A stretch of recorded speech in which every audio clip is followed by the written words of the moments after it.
Hi, I'm Millie. I'm autistic and ADHD, and welcome to my channel. I make videos about neurodiversity topics, and I just wanted to talk about an event I went to, and yeah, I feel like I'm always talking about the difficulty of things and things that are a challenge, accessibility, and like all those things are important, but I just wanted to highlight an event that I went to where they were thinking more progressively about accessibility, or at least aspects of accessibility that aren't enough talked about or like thought about for events.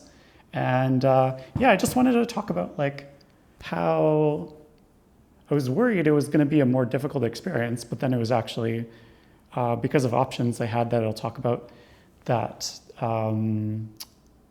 Yeah, it was a much more survivable and enjoyable experience than I expected, which is awesome for events. So generally for me, when I'm going to events, anything new that I haven't been to, I have a lot of anxiety. You know, I just worry about what is going to happen in the event, and specifically a lot about like the sensory environment, especially this was, so I went to see roller derby, which was really neat. It was really fun. Roller derby match, and I don't know if they call it match game. Anyways, roller derby. And yeah, I was, I knew a bit about roller derby, so I knew it'd be loud, it'd be like a sporting event, it'd be indoors. So, I kind of worry about lighting and noise, especially that kind of thing. And I'm not super sensitive, but that's a thing that other people with sensory processing disorder, autistic people, often are dealing with as well. So yeah, and then just the timing, how long things will be, kind of what expected of me in terms of where I'm supposed to sit, like what kind of seating there'll be, if it'll be standing or sitting or not, like if I have to wait in line. I do have a lot of pain from standing in one place and a lot of anxiety from being crowded around a lot of people. So if I know ahead of time, I can have my own space, like a chair, and I won't have to wait in line too long. That really helps a lot. So this was in it was indoors in a gymnasium.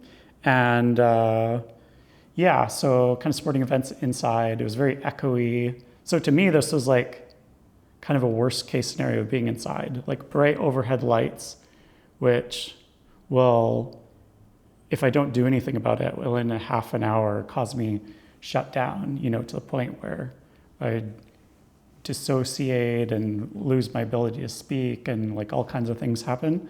And then coupled that with like all the noise and everything. So I knew it was going to be noisy. So there's some things I can do myself, like I brought my noise canceling headphones, but it being a big event, there's a lot of things that are then kind of out of my control. So it helps if the event does things themselves to make it more accessible. And this is what this event did really great. So what the event did that was helpful, that I don't see very often, I was surprised by, was that they had a separate area. So the main event where the roller derby was happening and everybody was sitting around watching the roller derby on chairs, and this big room, bright lights, lots of noise. But then they had a sign before getting into that room that if you went upstairs, there was what's normally a lounge observation area with windows. So there's an area kind of near the top of the room. So it's its own separate room, it's behind glass, and it's looking into this room. And they designated that a quiet area. And so it's so simple. Could be a quiet area for a bunch of reasons. If you have a small child who's overwhelmed, just any kind of noise sensitivity. If you have hearing issues and you need to be able to talk to somebody and have it be quieter, that kind of thing. But for me, that was brilliant because this other area, they didn't have bright lights on. So it was much darker in that area, and it was separate from where all the other lights were. But I could still see through the glass and have a nice overhead view. It almost felt like a luxury. It was like had like box seats or something like that. But it was free to go into. So yeah, that was so simple and so great, and blocked out most of the noise. I could still watch. And they also had designated that as a no alcohol zone, so it was just like a little less rowdy too. So that just helps with the noise and everything as well. So yeah, that was just a nice, pleasant, simple thing. I basically, I sat with my friends as much as I could in the main area and to feel the energy a bit. But then I'd stay down there for maybe 15, 20 minutes. And then I'd go up and to the upstairs area for longer, and then I'd wander around a bit. And that also helps me just to be able to move to areas when I'm feeling overwhelmed, just to go to an area with less people and freely be able to go back and forth. That helped too. But yeah, I could just let my nervous system calm down, but not feel like I was left out of the event.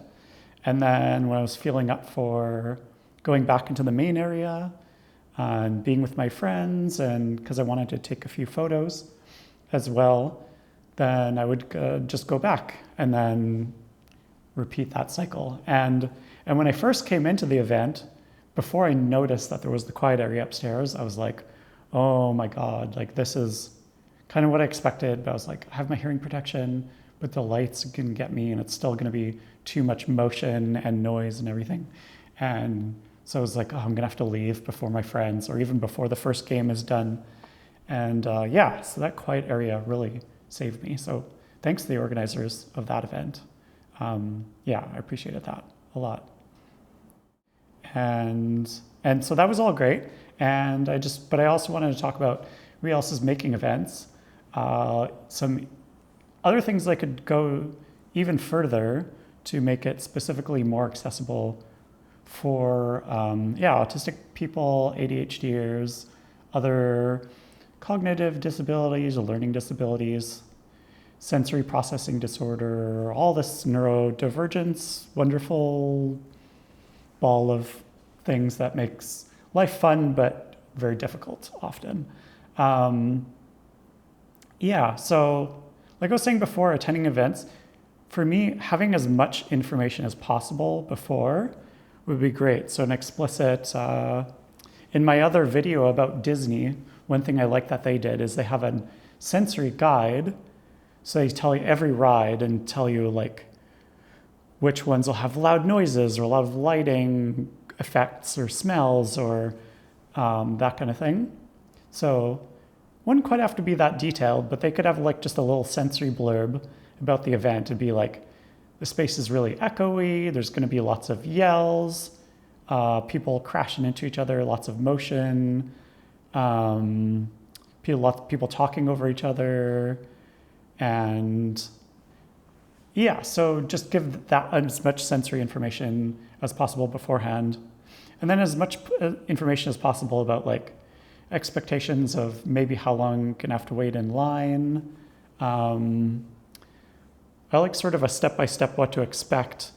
Like this might feel too detailed for anybody else, but I would love this. Like really just say like, this is what to expect when you're going to show up at the event. Like have a map and you're going to line up in this area. You're going to have to show your ticket, maybe show your ID. Then you're going to walk to this area and this is where the seating is. Show where the bathrooms are, show where the quiet area was. One thing with this event, they had that quiet area, but I didn't notice it right away. And then there was a sign that said quiet area upstairs, but I was a little bit confused about where to go upstairs. And if I'd been to that venue before, it would have been really obvious. But in the moment, when I'm feeling overwhelmed, it's a little harder to be logical about those decisions as well, like figure out where something is. I get a little bit more lost, or a lot more lost when I'm overwhelmed. And yeah, so to know ahead of time, be like, okay, I know in my head where that quiet area is, and maybe I'm going to go there straight away, or I'm going to scope it out at least. So that kind of thing would have been great. yeah, and some visuals of the space and activity, so I can kind of make a decision, be like, oh, those lights, the color temperature of those lights and how bright they are, that's going to be an issue. So the materials that the space are made out of, like what the seating looks like, that kind of thing. All those things help to prepare mentally and for what I'm going to bring to as like a survival kit, right? And this doesn't really work for a one-off event. It's more for like a museum or installation. But if you can have funding for a series of events or like a one-off event, if it's like a big long day, like a conference or something, it'd be amazing to have some simple sensory kits. So, or even just things people can borrow, like earmuffs for hearing protection, simple sunglasses, or disposable earplugs, and like fidget things to be able to distract yourself. If you can have that for the people that need it, that'd be amazing. And also, like if there is limited quiet space available or like a less sensory overwhelming space, then have some spaces reserved for people with sensory processing disorder or similar things. Like that would be amazing.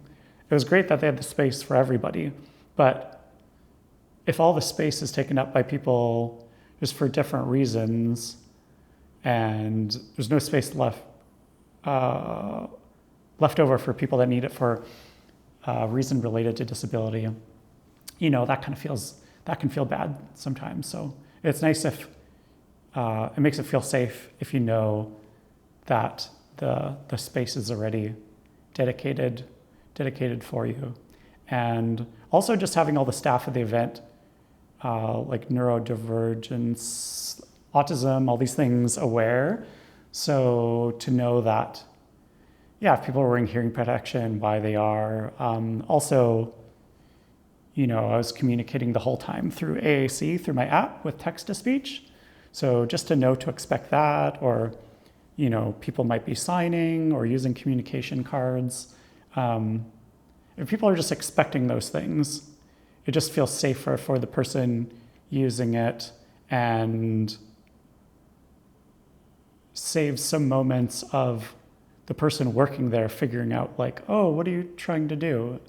And it'd be like, oh yeah, you're talking to me, but you're holding a phone that's speaking instead of you, right? Just to have those awareness and expectation. Or like, what it might look like if somebody's having a shutdown or a meltdown, and then it's not bad behavior or a tantrum, and that person needs help, and how to help them, like see if they need a calm space to go to, or if there's somebody that's with them that's like my friends were there to help me out and support me through that event as well. So connecting somebody who's in distress to that person as well. If the event staff know what to look for and can help with that kind of thing, that's amazing as well. But even just those small things of printing information on a website or an event poster, pamphlet before an event, just so we can at least, I can at least prepare better for myself. That all really helps. But it was so great to see this event, that they had this separate space. So simple, if you have the space, made that night so much more fun to me and made it so I was tired after, but not shut down, and I didn't need days to recover after as I might have. And I lasted through the whole thing, and otherwise I would have had to go home early. So it made me get to hang out with my friends more as well. So that was great. So thanks for watching this story of how an event was made more accessible and how to maybe make your events more accessible.